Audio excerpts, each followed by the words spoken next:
In this video, I'm going to give you a definition of core values you can use to take some of those ideas and values that drive your behavior as a high-performing CEO or leader and scale them out and translate them for the people on your team, the people in your organization, whether it's you and one other person, whether you've got a massive organization that you want to do this for. So by the end of this video, you'll have a checklist for creating core values and you'll understand what we mean by core values.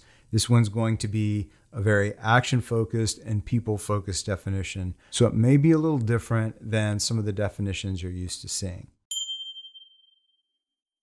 I'm Scott, and on this channel, I help CEOs and leaders like you accelerate their path so they hit their numbers faster, more profitably, and actually thrive in the process. If you're new to this channel, welcome. Please be sure to subscribe and hit the bell icon so you're notified every time we put out a new episode. And if you're already part of our ResultMaps community, if you're one of the people on our ResultMaps software, using it to accelerate your path and make sure your teams thrive, welcome. It's great to see you here. So let's get into a definition of core values, a functional, action-focused, human definition of core values. If you're like me, the website versions of core values, they make total sense. Perseverance, integrity, trust. They're these massive values that companies put out there because they want to associate those values with their brand. But also, if you're like me, you realize that some of those have limited value when they don't necessarily translate to everyday behavior for humans. So today, I'm going to give you a functional definition designed just for humans. So what do I mean by functional? They're focused on you taking action and doing other specific things that can apply every day. So the first key idea to get across is this is human focused. There's a lot of core values that lead to great pictures on wall posters or they look great on a website. And if these also meet those criteria, that's great. But first and foremost, these are for humans. This action-focused definition of core values is to help humans be their best. So that's the first thing. Before you go, okay, this is starting to sound fuzzy, trust me, it gets very concrete very quickly. So let's dive in to the next principle. See, the next principle is that core values are really about guiding behavior. Your core values are literally the behaviors you want to encourage or discourage inside your organization, inside your teams. And that's what culture is. Culture is just a set of behaviors that are encouraged and of behaviors that are discouraged. Our core values that we're defining here are going to be ones that will guide specific behaviors. So as soon as you start thinking about them in terms of the behaviors you want to encourage, now we're starting to get to something that's very useful and it's immediately useful. We also think of core values as a staff, like our staff of guides. We've got these different guides that help us in these different situations. And that's what our core values do. So they help us make decisions when we're not clear on how to do things, when there's some gray area and it's not perfectly described in a process, or it's not clear because it's outside your job description. It's our core values we can use to know what the right thing to do is. And as obvious as they sometimes seem, the number one reason strategy execution fails is unclear values and conflicting priorities.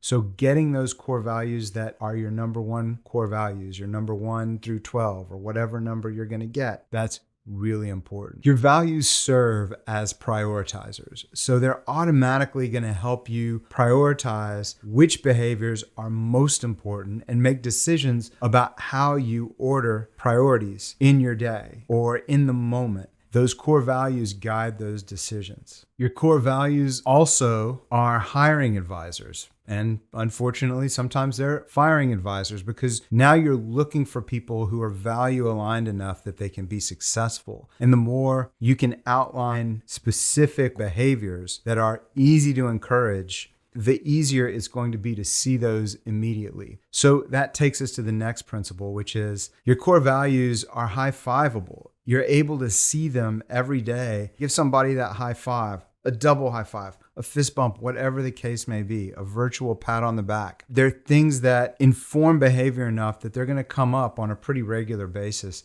so that you can encourage them. When we talk about having core values be high-fiveable, what we really mean is they need to be well enough defined that you can encourage them consistently and continually. That's how you build culture in a real way that isn't fluffy, that's very concrete and very action-focused. Your core values will also become kind of like performance coaches or performance advisors, because you're getting an inventory of the behaviors that we all need to have for us to play well together and perform well together. And that allows you to say, okay, here they are. Are there areas where I need to improve? Are there areas where I'm crushing it? Are there areas where I'm okay, but I'd like to start crushing it? Now, in our frameworks, we always use a -1 for kind of a thumbs down.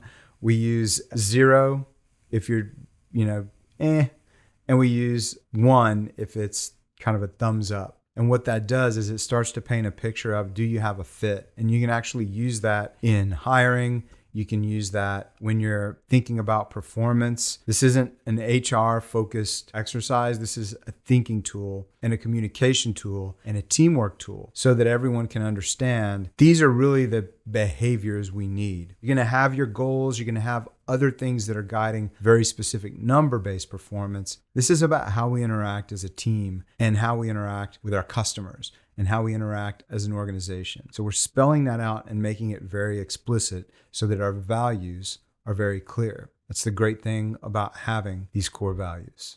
So the last 2 characteristics I want to make sure that I really drive home is a lot of times when I talk to leaders, the core values are already there. In fact, I would argue they're always there. We have certain core values inside us. This is just the name we're giving to the things that drive our decision making and our performance. So core values become a tool that leaders can use to take their internal decision making, their internal guides, and make those explicit and scale them out to the company. At the same time, you can begin to bring everyone into the process of creating them. This is why I don't advocate that you just send out a survey and ask people, hey, what should our core values be? Because then you're not really designing culture. You're just kind of doing spaghetti culture. Oh, what's stuck? We'll just go with that. So if you want to be intentional about scaling the things that are most important to you, this is a fantastic way to do that. For that reason, you're going to be able to see a good set of core values. You're going to be able to see specific, discrete core values exhibited on a regular basis so that you can high five them, so that you can tell somebody that was that thing. You did that thing. Thank you. I appreciate that. There's so much value in that interaction I just said. I'm not even going to go into it. It's probably another video. What I will say is that is the principle. They fit. They're already there. And 2, they're easy to see. So those 2 things really are important when we define our core values. So there you have some of the ways I would define core values. Remember, if you need help on this, we have some resources you can grab from the comments. We have online workshops, and through our software, we accelerate teams' ability to not just get results, but get results and build team superpowers that help you continually build, continually scale, continually grow no matter what. So I hope you'll reach out to us. And so all these things will fit together if you make sure that they're what you're using when you think about core values. Make them for humans.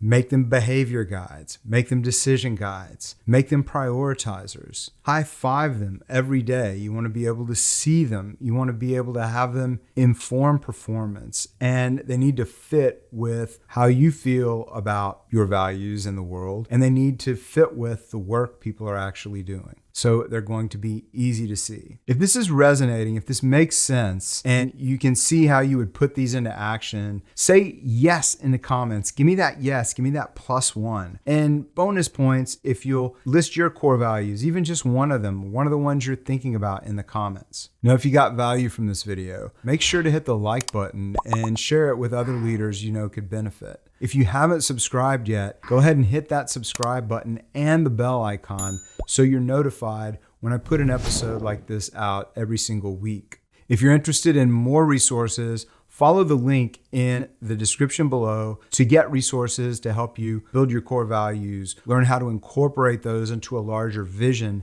that's actually operationalized with your teams. Check the link in the comments. And remember, I believe every leader has a great vision of the future inside them, and they bring the best out in their people. When you're with ResultMaps, we're going to help you do all those things faster. We're going to accelerate your path and help you and everyone you serve thrive in the process. That's this episode. I'm Scott. We'll see you next time.